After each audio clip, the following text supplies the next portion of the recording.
let's look at a different chart that entails the same slice of prophetic truth, but just seen from a different graphic perspective. Prophecies of Daniel from Daniel 2, as they directly correspond one-to-one with Daniel chapter 7, culminating in the final 7 years that we Christians refer to as the tribulation. And you can see there's the prominent 10 horns and as well as 8 horns.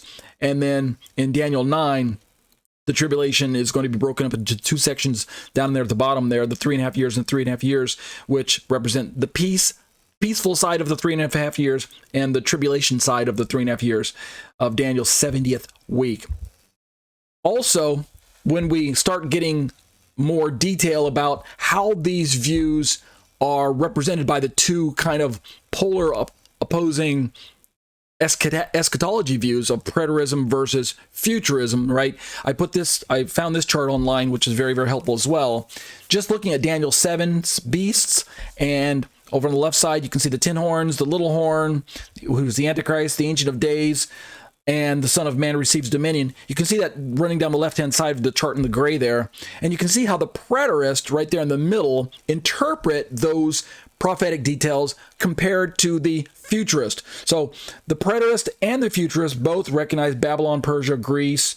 But then when we talk about the preterists, they believe that the fourth beast is ancient Rome, versus the futurists believe that the fourth beast is primarily revived Rome or future Rome. My understanding is that preterism doesn't have to completely be discarded. Rather, maybe as a system of theology, it has some very, very questionable details. But when we're talking about end-time prophecy, it is absolutely accurate, I believe, that Daniel was looking at ancient Rome and mysteriously seeing revived Rome. So I try to harmonize both of those details when I'm looking at a chart like this. I don't say it's has to be the preterist versus futurist when we're talking about eschatology. I believe that when we use the near-far prophetic telescoping aspect that we've been talking about over and over again, I'm not going to bring the graphic in this time with the prophetic 2 mountain peaks and the prophet guy, but you guys understand what I'm talking about. Go back and listen to previous teachings if you don't. Ancient Rome according to preterism, revived Rome according to futurists. I think both of those have merit, and so we need to give credit where credit's due. 10 horns according to the preterists, first century Roman emperors. 10 horns according to the futurists, future earthly leaders. Makes sense to me. Little horn according to the preterists is Nero or some other ruler like that. The futurists see that the little horn is a future Antichrist, which we are going to deal with in future studies, right?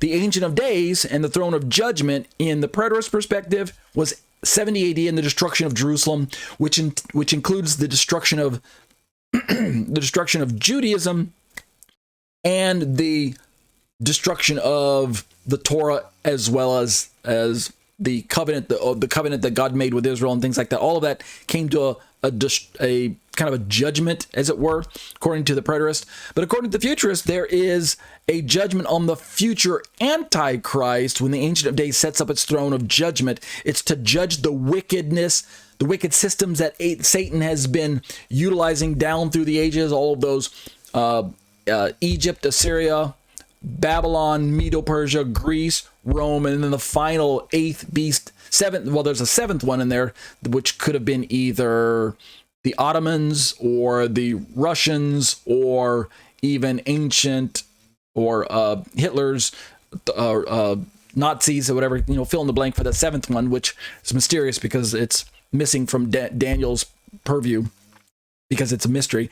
It was presented in the mystery. And then we have the final 8th beast empire, that is the future Antichrist and his 8th beast empire. And the Ancient of Days and his throne of judgment represents a final judgment against that wicked beast system. And then lastly in the list of Daniel 7 is the Son of Man, of course, who's Yeshua. He receives his dominion and his kingdom is established. And we know from reading Daniel 2 and 7 that this kingdom will never be challenged. It will not be overthrown. It will not fade away. It is an everlasting kingdom that God gives to his Son. And so that righteous kingdom is established. We get to rule and reign with Yeshua. We can read about that in Daniel as well. And so, hallelujah, we are looking forward to that day. According to the preterist, however, 33 AD and Jesus' ascension brought in the kingdom and ushered in that kingdom, and we've been living in that kingdom ever since. And again, I think that has some merit from a spiritual application perspective. Absolutely, what Jesus did on the cross brought in a righteousness to a level that was never before truly attainable until the finished work of Messiah took place. So I don't want to throw preterism completely under the bus when we're talking about eschatology. But when we're talking about historical events that we can see have relevance for us as believers, as well as the wicked systems of the world, and makes the most sense of Bible prophecy from the normative understanding of the language that's being used. The futurist says Christ's rule over the millennium is still something future. It will happen. It's literal, but hasn't happened yet. Looking at another chart here, as we're going to be zeroing in on Daniel's 70th week itself.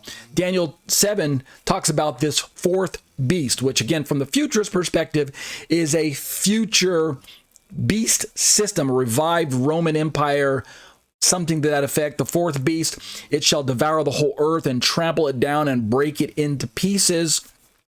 It is exceedingly strong. It's got 10 horns. It's dreadful, terrifying, has iron teeth with claws of bronze, and it devoured and broke into pieces and stamped what was left with its feet.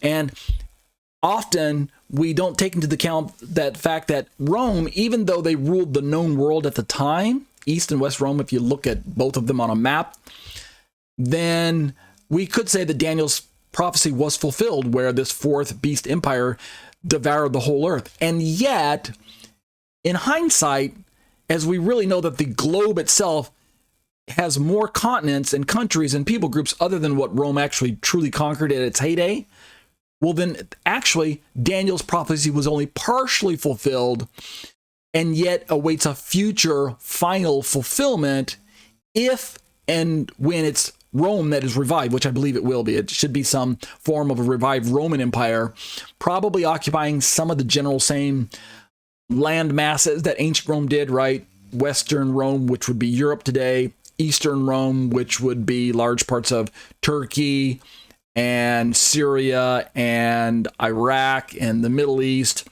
like Israel and Upper Africa and some of those areas.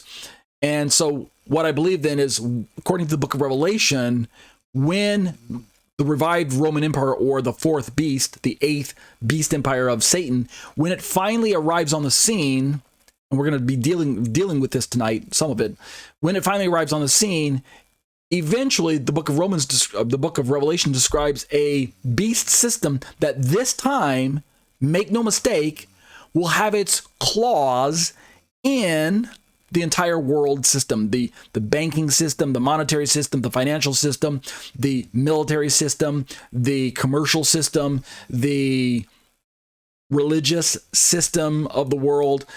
It will have its hooks and it will have its hooks into everyone's jaws in one way, shape, or another. Now, of course, we Christians are in a unique position to be protected during this time, or even protected completely from certain aspects of it, but we'll work out those details in time. So essentially, when we look at the prophetic parallels between this final beast system in Daniel's dreams and the king's statue, we can see that the 10 toes of the image in Nebuchadnezzar's dream correspond 1-to-1 to the 10 horns of the fourth beast in Daniel's dream. And that's relevant for us because it lets us know we're on the right track. When we start to study the book of Revelation eventually in the future here, we're going to have to remind ourselves and remember these details that Daniel already established for us. And that's why we went not line by line through the book of Daniel. This was not a deep dive into the book of Daniel, but giving us just enough detail that allow us to understand the background material necessary to appreciate the book of Revelation when we finally get to it. So what are the facts from Daniel that we can walk away with as we begin to kind of shift our focus now to just the 70th week of Daniel with a view towards Revelation? Israel will be regathered as a nation. This is what a dispensationalist would actually even admit to as well, although the preterist would probably say, no, there's no more Israel as a people of God, so why would they need to be regathered? But according to what we understand from Daniel's visions and prophecies, Israel will be regathered. Remember, Daniel was writing in the time of exile in Babylon. So from his vantage point, he didn't really know, beyond what God showed to him, what the future of Israel was. I mean, she was in timeout. She was in judgment. She had been set aside in timeout and in exile because she had disobeyed God. She was at God's mercy. God had every right to simply wipe her out. And yet, by covenant promises made to the forefathers, he couldn't really do that. And so he promised a remnant would survive and that the people would again be restored and brought back into their land. The temple would be rebuilt. The land would be restored. And the people of Israel had a future. 10-nation revival of a revived Roman Empire is what we see Daniel prophesying about according to a futurist perspective. A great ruler will emerge, which is known as the beast, the Antichrist, the little horn, the lawless one, the man of lawlessness, Gog. He has a few different biblical titles that we'll get to in time.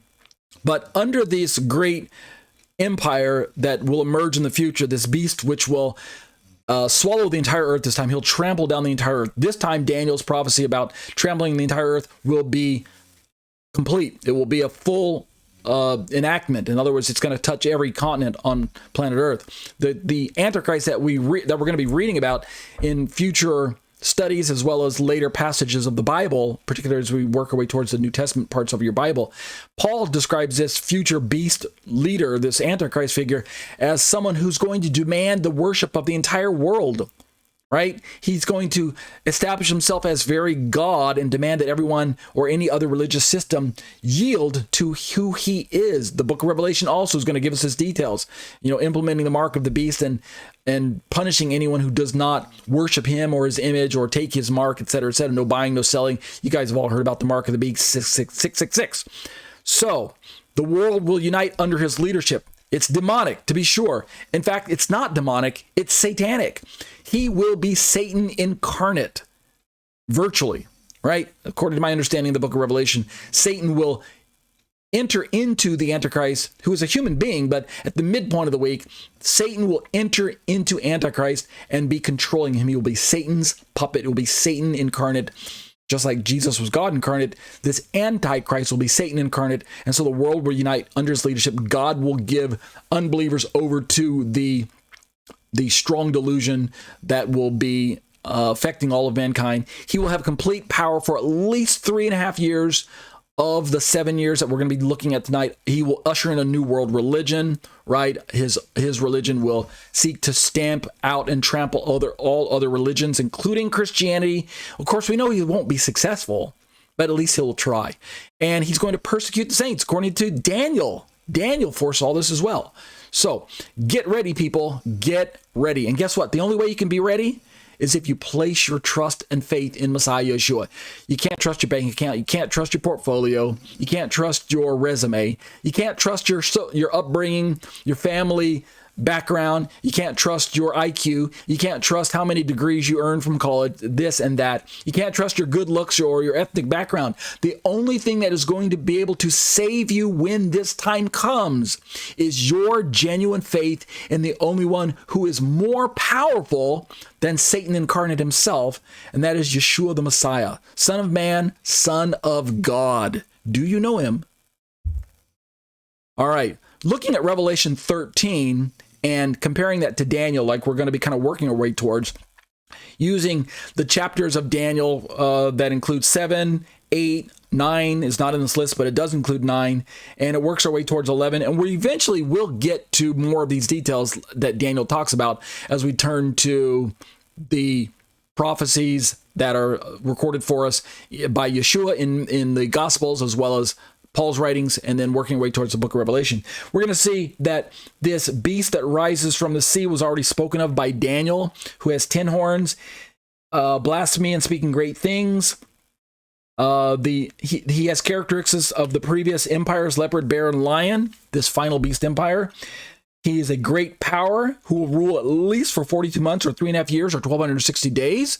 Those are all details that are given for us in the book of Revelation, chapter 13 as well. He will conquer saints, right? So there is tribulation ahead for us if you are a believer. In fact, if you are anything but on the Antichrist side, you're going to be persecuted.